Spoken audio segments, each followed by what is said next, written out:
Barron's, they got a show on Sunday mornings that is pretty interesting sometimes, and they talk to a financial advisor about retirement and the number one fear. Everybody says, I don't want to run out of money. So they talked about that a little bit, and this particular advisor pinpointed the 3 things that she thinks are the biggest threats to your retirement and your retirement money. Number 1, an unanticipated health event. Number 2, an unanticipated market event. And number 3, a client that breaks the bank on their splurging spending. Oh, those ones are rough. Okay. So tell me, that's her big 3. Would those be your big 3? Would you add some to that? Which is the most important here? What do you see? I think those 3 things are concerns any time of your life, really. Yeah, so, yeah. Not just during retirement, but yeah, I mean, she's not off, like by far and away, and we talk about it here all the time on the show, is I don't want to be 85 or 90 and I've got just my Social Security left. That's scary, right? That's a scary option to have. And what this really all points to is the change that is going on in your life when you transition from work life to retirement life, right? And a lot of these things that she's mentioned here are tied into what I'll discuss right now. You're going from, some of our clients have worked for 40 plus years at a big company, right? And they're retiring and they're going from, hey, I had this job, this place to go, this purpose, I guess you could call it, for 40 years. I've got to find some time to fill my time now, right? Our clients don't have much trouble with that. Usually we hear, I don't know how I had time to work. Now that I'm right. But it's also what comes with that. Well, I mean, I'm getting paid every 2 weeks. That's stopping. I'm responsible for that now.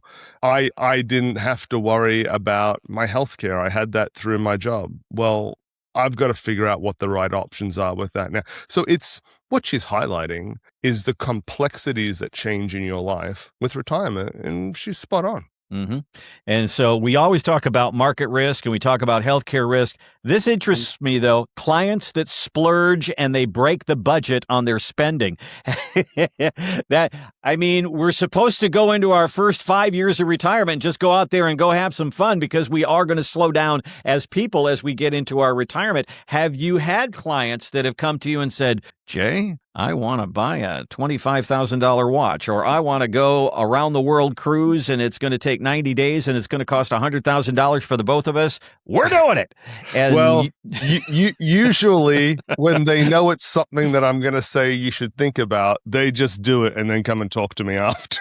We did this, now fix it. Yeah, okay. Yeah, right. But yeah, look, I mean, what you're talking about really is structuring your retirement income and distributions to experience retirement, how it will really play out, right? If someone retires at 60, is it reasonable that they're going to spend the first 5 years doing whatever it is, a bit more of a significant pace than they will from whatever, 65 to 70. I mean, just it's the natural progression, right, of retirement. Yeah. So definitely, we do that all the time. We say, hey, look, let's front load these distributions so you can enjoy it while you can.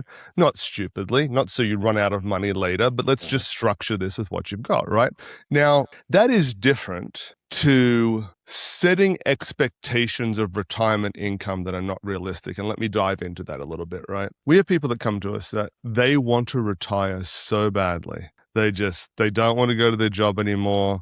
They're worn out. It's a bad environment, whatever it might be. And they kind of know they don't have enough money to retire. And when me or one of the other advisors is having a discussion with them and we get to the point and we say, how much do you need in retirement income to live the retirement that you want? And we see hundreds of people a year. And you kind of have a rough idea of what it costs to live, what people want to do in retirement, and kind of where most people are. There's outliers, of course. And we'll have people that say, oh, yeah, I can live on $2,500 a month. Now, are you sure about that? Can you really live on $2,500 a month? I know you want to retire, but one of the worst things you could do is deliberately lower what you say you can live on to a number that's not realistic. I mean, look at the cost of everything. What are you going to get for $2,500 just so that you can retire? And, part two to that is when we're doing financial planning for people, and then this is the guys have just heard me say this so much that, this is kind of part of their discussion as well with people that come and visit us, is as we're looking at a plan, and if we look at this plan, we say, hey, what you are trying to achieve in retirement is successful with the amount of assets that you have, the retirement income you say you need to live the life that you want, you are in a good spot. There are caveats to that, okay? And there are a handful of things that could upend and destroy this plan. And one of them is if we don't have the right amount of retirement income here, it's going to blow this plan up and it's not going to work. And we want to be very clear with people on that, right? If you come in and you tell us, like that lady, right, $2,500 is what I can live on. And I mean, come on, like, we all know that's not realistic. Right. And then what happens in reality is you're spending $5,000. Things are going to go south very quickly, right? And we have a very serious discussion about that, is if we're not using realistic numbers, or this is something that you cannot stick with, you can do as you wish. This is your money in your life, but we're being very clear here that financially, you're going to have problems. All right. Dana Ansbach, I've actually heard of her before, and we've played some things from her on the show before. She was just interviewed on the website called The Street, and she was talking about how she puts together portfolios, and she said 50% of what you've saved should go into some kind of guaranteed income. You're going to get Social Security, maybe you get a pension. Is it an annuity? What are you using to build that paycheck in your retirement years? So I thought 50%. Is that a big number, Jay? Is that a number that varies? Is that common? What do you see there? This has the same issue with everything else we discuss, right? So we make fun of we discuss, right? Susie Orman Orman saying you need 3 million and Leary saying you need 5 million. Yep. Who's that for? Right? It's not for most of us. Like, most of us are not going to have $5 million saved for retirement. So what do?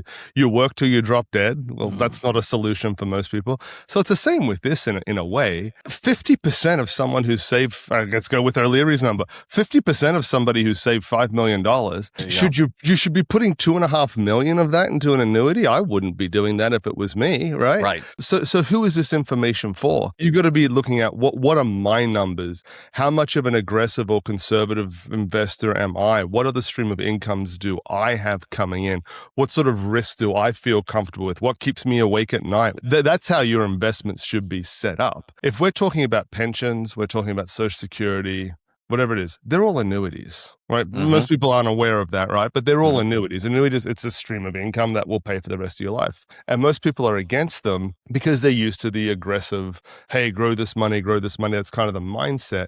And then it's a little later in retirement, they're like, well, maybe I should guarantee some of this and not have the ups and downs of the market. When people are bringing up the fact of, hey, I talked to my brother's neighbor who watches Bloomberg sometimes at night, right? And that's his financial experience. He said, I shouldn't do an annuity. I'm like, okay, that's cool. Like, we want to do an annuity if you don't want to. And then in the next breath, it's like, man, I wish my Social Security check was bigger, and because that keeps coming in every month, no matter what. I'm like, all right, let's just talk through this so you understand the whole thing, and then we'll do whatever you want. So the idea of having the guaranteed income is very, very, it's something people want. Yeah, I think I've done studies in the past that says everybody wants guaranteed income, but nobody wants to talk about doing an annuity. It's one of the options out there. And I think you bring up a really good point. We love Social Security. We love the idea of a pension. And then everybody's very sour on annuities. And, there are good mutual funds. There are bad mutual funds. There are good stocks. There are bad stocks. There are good bonds. There are bad bonds. There are good annuities. There are bad annuities. I mean, is it right for you? I mean, at least I think it's worth the conversation. There is an idea, and I don't know where it comes from, if it's back in the 70s or the 80s or whatever it is, that if you put money into an annuity and you pass away the next day, right, that the insurance company keeps it all.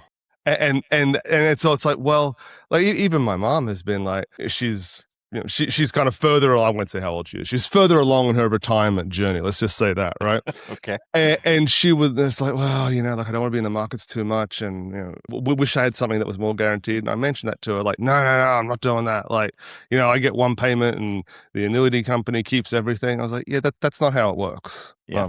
You don't get one check and then you get hit by a bus and they keep everything, right?